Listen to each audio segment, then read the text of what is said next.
Telangana high court ने clean chit दी उस company को, तब सीबीएसई ने ठेका दिया। अब बकायदा उस कंपनी ने अपने ऑफिशियल वेबसाइट पे इसको लोड किया है, सब कोई चेक कर सकते हैं पब्लिक डोमेन में जाके। देखिए, हम जिम्मेदारी से नहीं भाग रहे हैं, हमारी कोशिश है, सिंसियर कोशिश है कि भविष्य में ऐसा कुछ नहीं हो। 12 साल में हमारा ट्रैक रिकॉर्ड क्या कहता है उसको देख के हमारे बारे में कोई आकलन करे। परसेप्शन जरूर बनाने की कोशिश की जा रही है कि सेना बुलाया जा रहा है, एग्जाम नहीं करवा पा रहे हैं। अरे कौन सा एग्जाम नहीं करवाया हमने? अच्छा, एक कौन सा एग्जाम नहीं करवाया? इस अब आईटी जेई को पहली बार कंप्यूटराइज ऑनलाइन करवा के कंप्लीट इसको लीक आउट हमने बंद किया। एनटीए में भी नीट को कंप्लीट ऑनलाइन अगली साल से होगा, कोई लीकेज नहीं होगा। हम एक पर एक व्यवस्था सुधारने की दिशा में काम कर रहे हैं और अपनी जिम्मेदारी भी समझ रहे हैं। हम जानते हैं कि ये एक पैरेलल सिस्टम चला है, नेटवर्क का एक बहुत बड़ा ऑर्गेनाइज गिरोह है जिसको तोड़ना है, सीबीआई लगी हुई है। ठीक है सर्वेश त्रिपाठी जी, भाई कोशिश कर तो रहे हैं, कोशिश करने वालों की कभी हार नहीं होती, कोशिश तो कर रहे हैं भाई। देखिए, ऐसे थोड़ी अपनी गलती से पल्ला झाड़ रहे हैं। आप कोशिश में विफल हो रहे हैं तो क्या दिक्कत है? लगातार विफल हो रहे हैं। अच्छा, और जो कोशिश कर रहे हैं, अभी अजय सर ने बहुत साफ गोई से शुरू किया कि हम ओन करते हैं, लेकिन झूठ के साथ ओन किया। 2015, 16, 23, 24, 26 ये केवल नीट के हालात हैं, और इसमें आपको ये देखना पड़ेगा कि कोशिशें कैसी हैं, गलतियां हुई। चलिए, एक तो आपको समझना पड़ेगा कि जो भाजपा का बेसिक जो फंडामेंटल स्ट्रक्चर है वो शिक्षा के विरुद्ध है। उनको आप, हमारे माननीय प्रधानमंत्री जी आके कहते हैं, साइंटिफिक टेम्पर की बात होती है कि वो कहते हैं कि रडार है। नहीं सर, आज के मुद्दे पे आ जाए। नहीं, आज के मुद्दे पे राजनीति बाद में कर लेंगे, उससे पे आ रहे, राजनीति कर ही नहीं कर लेंगे सर, कोई दिक्कत नहीं है। बिल्कुल, मैं उस झूठ की ही राजनीति की नहीं, अगर सर्वर डाउन हो गया तो इनकी क्या गलती है? नहीं, बताता हूँ। एनटीए का मैं बताता हूँ, एनटीए 2024 में गलती कर चुका था।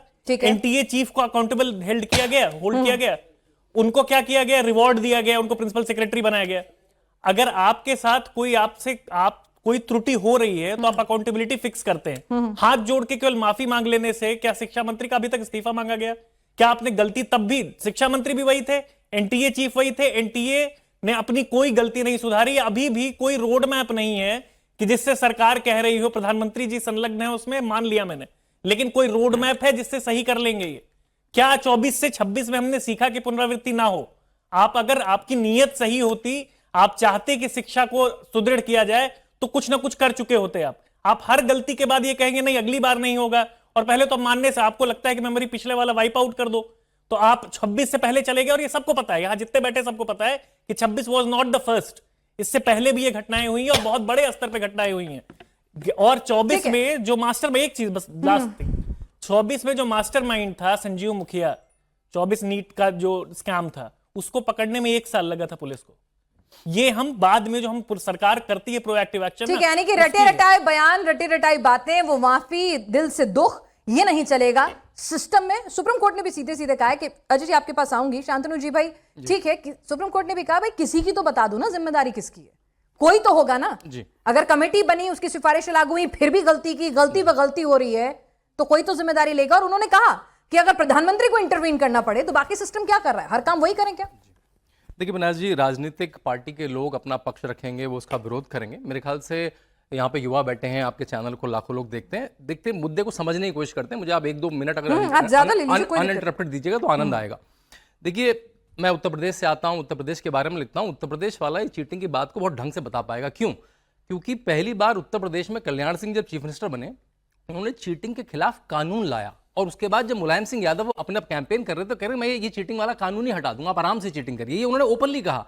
अखिलेश यादव ने ऑन कैमरा ऑन माइक बोला, एग्जाम में थोड़ी बहुत चीटिंग कौन नहीं कर लेता, मैंने कई बार ट्विटर पर डाला है।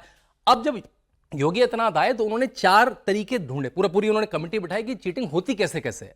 तो मैं 4 तरीके बताता हूं चीटिंग होती कैसे कैसे थी। एक तो होता था सॉल्वर मेथड, मतलब आपकी जगह आपसे मिलता जुलता थोड़ा मेकअप करा के वैसा ही आईडी कार्ड बना के व्यक्ति सॉल्वर जाता था, दूसरा व्यक्ति एग्जाम लिखता था।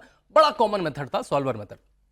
उसका निवारण कैसे गया? सही आइडेंटिटी कार्ड बनवाए गए, आधार कार्ड मैंडेटरी करा गया। ठीक है, मैं आज की बात कर रही हूं, बताओ ना, बहुत जरूरी है। देखो, तभी मैंने कहा था सर, ये सबको पता है, बहुत सुधार हुए हैं, बहुत होना बाकी है सर। नहीं पता सर, मालूम है थोड़ा। देखिए, तभी आप मुद्दे को समझ नहीं पाएंगे, तो हम वही क्लिक बेट में लगे रहेंगे। अच्छा, इसको क्या। अच्छा, सुनिए तो एक बार मुद्दे को। पहला मतलब सॉल्वर मेथड सॉल्व करा गया। पहले मेरे सवाल का जवाब दीजिए, आपका सवाल मेथड सॉल्व कर दीजिएगा। ऐसे क्विक, फिर मैगी बनानी है तो मैगी बन सकती है 2 मिनट में। सवाल गंभीर है तो उसे गंभीरता से सुनिए।